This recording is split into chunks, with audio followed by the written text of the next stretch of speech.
Okay, so we have the study sheet for English 4, Unit 2. On the first thing you'll need to know on the test is the 8 parts of speech. I don't have them listed here. They are in your study sheet, so make sure that you memorize them. Adjective, pronoun, preposition, verb, adverb, conjunction, noun, interjection. The next thing you'll need to know is the sentence elements that can be used as modifiers, which are adjective, infinitive, participle, adverb, also listed on your study sheet. I did not list them out here. The next thing you will need to know is the sentence elements that can be used as nouns or noun substitutes, which are infinitive, gerund, and noun clause right here. I did not list them either, but they are on your study sheet, so make sure you memorize them. Okay, the next section will be a passage from the Gettysburg Address that you will be labeling with the 8 different parts of speech. Each word will be labeled as a part of speech. The important thing to remember on this is that every word, it depends on how it is functioning, not just by the word itself, but by how it's functioning in the sentence that makes it be an adjective or a noun or an adverb. So, such as the preposition up, in a sentence, it can be used as an adverb. Prices are going up. Then it wouldn't be a preposition, it would be an adverb. Used as a preposition, it would say he went up the street. So I'm going to do the first line of the Gettysburg Address here. The rest of it I would like for you to label on your study sheet, and I will check it for you to make sure if it's right before you take your test if you would like to do that. So, for example, the first line of the Gettysburg Address says 77 years ago. Of course, 4 here is an adjective because it's describing the noun score, which of course score is a noun there. Then we have the conjunction and, which connects the words together. And then again another number, which is an adjective describing years, which is a noun. And then ago, which is an adverb telling how long ago. So when it's telling when, then it is an adverb. Okay, and so don't forget, you want to label the rest of those lines on this study sheet and have me check it for you. Okay, the next thing on this test is that you're going to have to be able to identify whether a sentence is simple, compound, complex, or compound complex. Okay, remember that a simple sentence has one subject and verb relationship, or one main clause that completes one thought. So one main clause. I think of this as just one. Okay, then for example, Jill ate the broken cookie. It's just a one subject and a verb, main clause, sentence, very simple. Okay, compound is a sentence that has at least 2 main clauses or 2 simple sentences put together that are connected either by a comma and a coordinating conjunction, which is and, but, or, for, nor, yet, or by a semicolon. If any other connecting word is used, a semicolon is required. So I think of compound as 2, because it's like 2 simple sentences put together. 2 main clauses.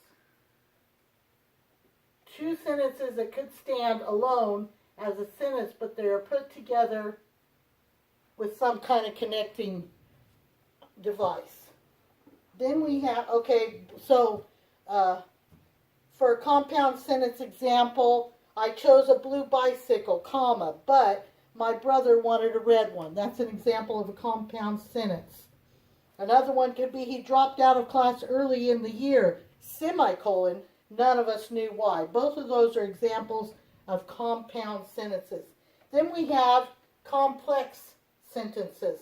A complex sentence is one that has a main clause and one or more dependent or subordinate clauses. So it has a main clause just like your simple sentences, but then it has a clause, which a clause has a subject and a verb, but it still can't stand alone as a sentence. I think of these kind of sentences as 1.5.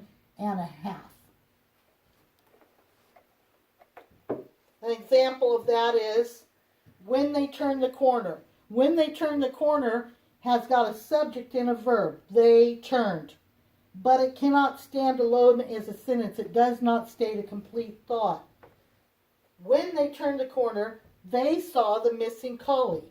They saw the missing collie is your main clause, like a simple sentence would have, but then the rest of the sentence, in this case at the beginning, has a dependent clause, when they turned the corner. So, one main clause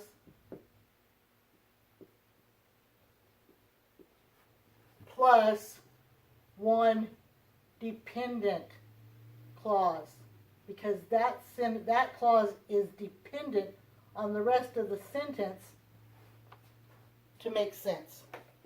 Then we have what is called a compound complex sentence. It's one that has two more main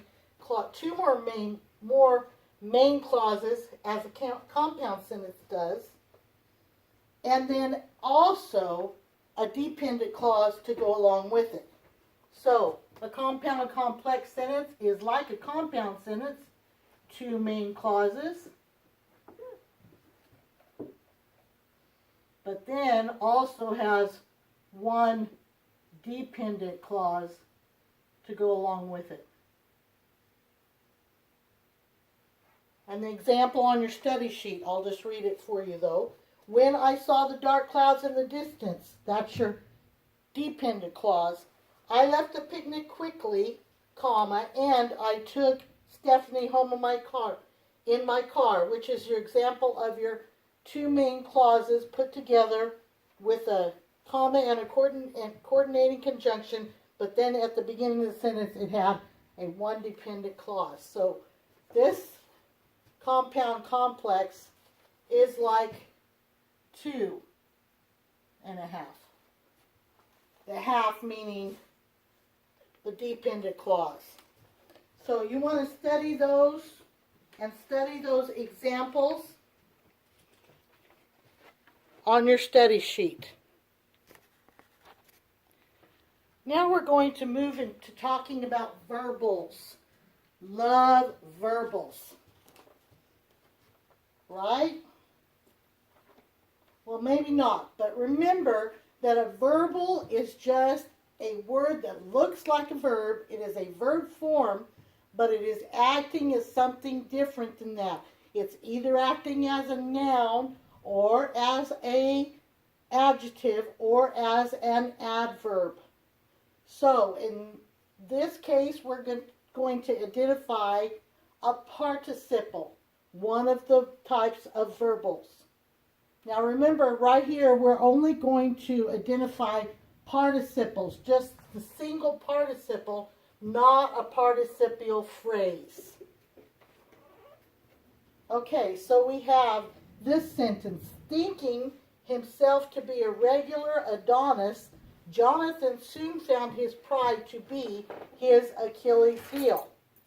Now, if this sounds foreign to you, it's because you probably need to look up the story about Adonis and about the Achilles' heel. So if you get curious about that, I'll let you look it up on your own. But it's a whole story. And so Adonis here is the name. Okay, so the participle here, of course, is the word thinking.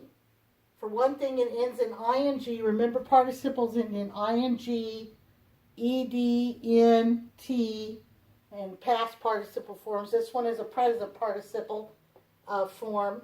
Thinking.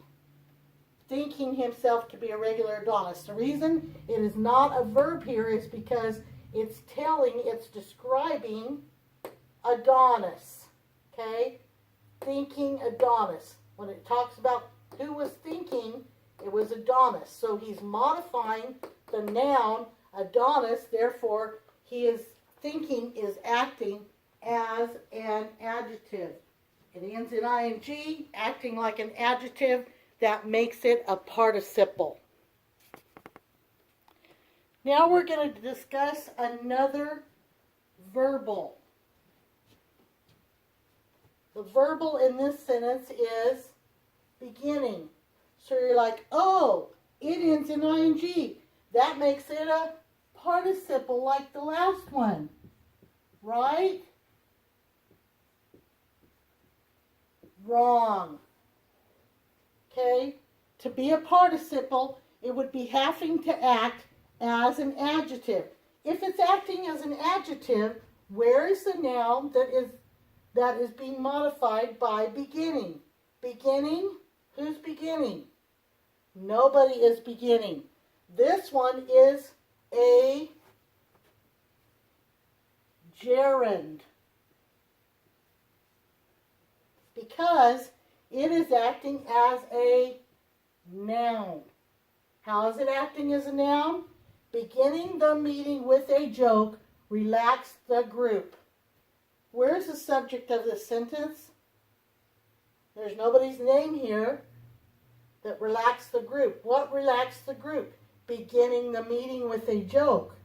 Beginning, the single word gerund that is acting as the noun of this sentence. Then this, of course, is your verb and a direct object that's receiving the action of this sentence. So beginning the meeting with a joke, beginning is acting as a subject, therefore it is a noun, therefore it is a gerund, not a participle. Remember that a participle has to be modifying a noun. It has to be acting as an adjective. Now we are going to cover our last type of verbal. Remember, now we have three kinds of verbals. One, participle that acts as an adjective. Two, gerunds that act as a noun. Then we have infinitive. Okay, and infinitive is to plus a verb form. Not to be confused with the preposition to, as in to the lake, to the farm, to school, because as we know, prepositional phrases end with a noun.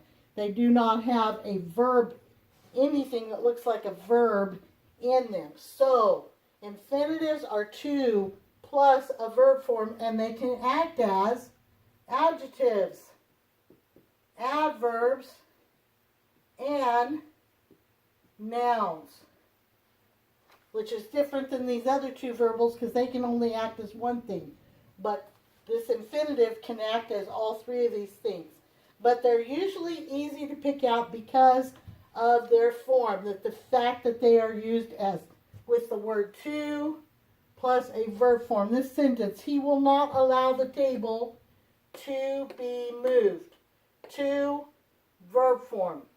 Okay? This is not a noun. That's why it's not a prepositional phrase. It is an infinitive to plus the verb form. So here we go.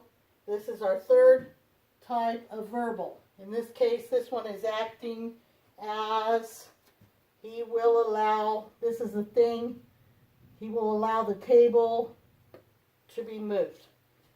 Acting as a adverb. All right, so that is our last verbal we're going to be covering. Make sure you understand how they function.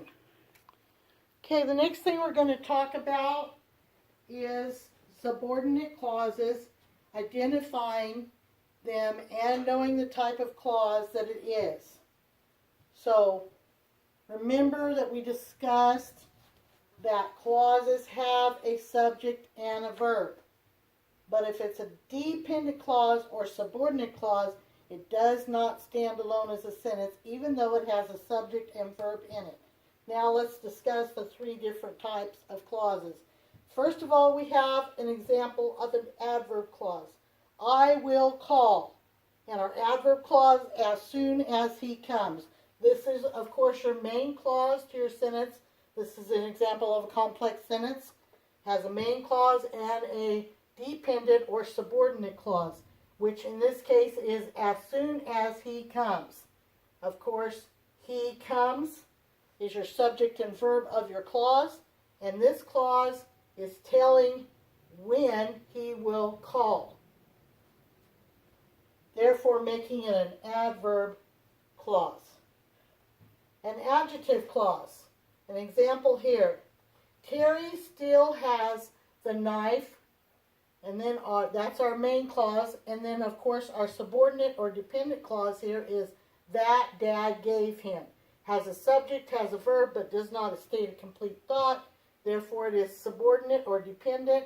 And what is it acting as? Case, Terry still has the knife that Dad gave him. What is this clause telling us? What part of this sentence is this clause telling us?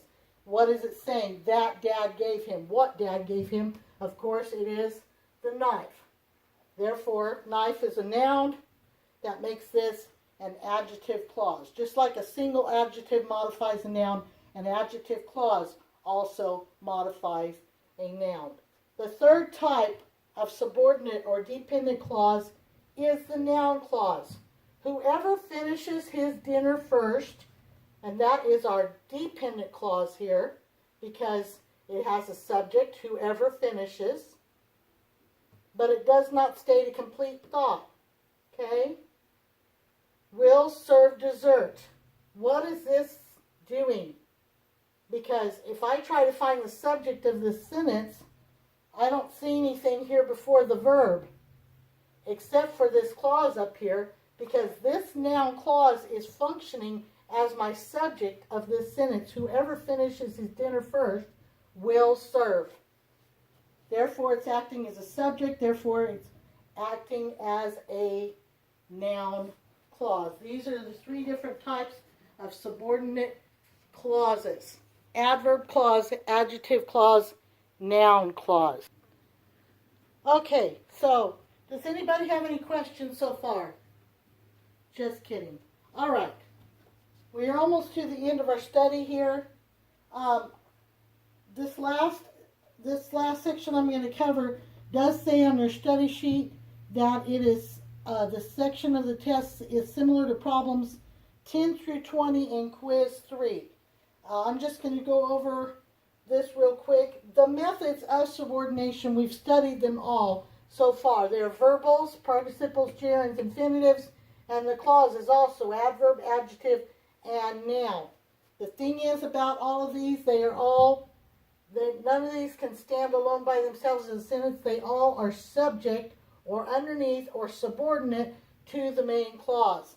But these are the methods by which we use those subordination techniques. And they always answer these questions: time, manner, place, and result. The time something happened, the manner it happened, the place that it might have happened, and the result of it. So all of those things. So refer to those problems 10 through 20 in quiz 3 to see exactly how those problems will be laid out. Okay, and this is concludes the study sheet for English 4, Unit 2. Happy test taking.